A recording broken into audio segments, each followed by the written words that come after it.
Now, Chanel, we've talked a lot about why you shouldn't pursue awful bad job offers. Let's shift gears. So if someone says, well, I want to try to find a job in Canada, legitimately, well, what are my options? So do you have any thoughts on that, finding a job in So, Canada? I mean, the first thing to do is just start a job search. You have to assess your skills and education and really figure out what your niche is. Do some research to find out which provinces might have a need for those skills, and just start using online tools to start a job search. So even websites like Indeed will have a lot of jobs listed. They tend to filter jobs from all job sites that are posted. Sometimes the jobs on there are out of date, but that's a good place to start to see all jobs that are available and filter down based on your expertise. LinkedIn is a great tool. That I think is really where the future of job searching is going.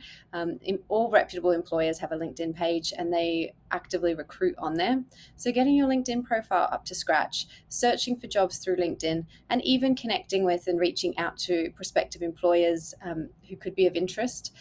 It's a case of doing a lot of research and pursuing those opportunities as they arise, but don't discard the chance to connect with someone who might have a friend in the industry or might be a good professional contact moving forward, because those can often also lead to job offers when a skill is identified as lacking.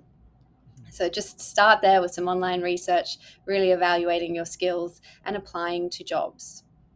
Now, Chanel, if you have a particular position you think you might be qualified for and have a good shot at, can you offer any advice on kind of resume or how you present yourself to that employer, how to try to stand out? Yeah, so a cover letter is really important to include.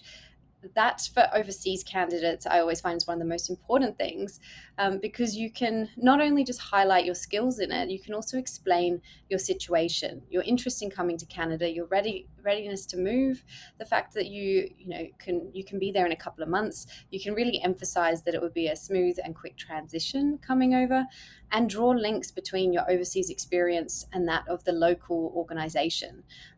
Sometimes experience is worded differently, or programs used are different, but they're interchangeable skills that you just have to draw links to from overseas to the local experience. Um, I would also recommend just on your CV, highlighting your experience and your education at the top. Canadian CVs are presented a little bit differently to many other countries in that they do prefer shorter CVs, normally 1 to 2 pages. So you can't go into too much detail on your work experience if you've held a number of jobs, but you've just got to make sure that those key things you've done in your job are highlighted on that first page. And it's one of the first things they see, because employers, when reviewing an application, they'll very quickly look for that link in experience, and if they don't see it, they might move on to the next candidate. So you've got to make sure it's right there and it's the first thing that grabs their attention and entices them to read further.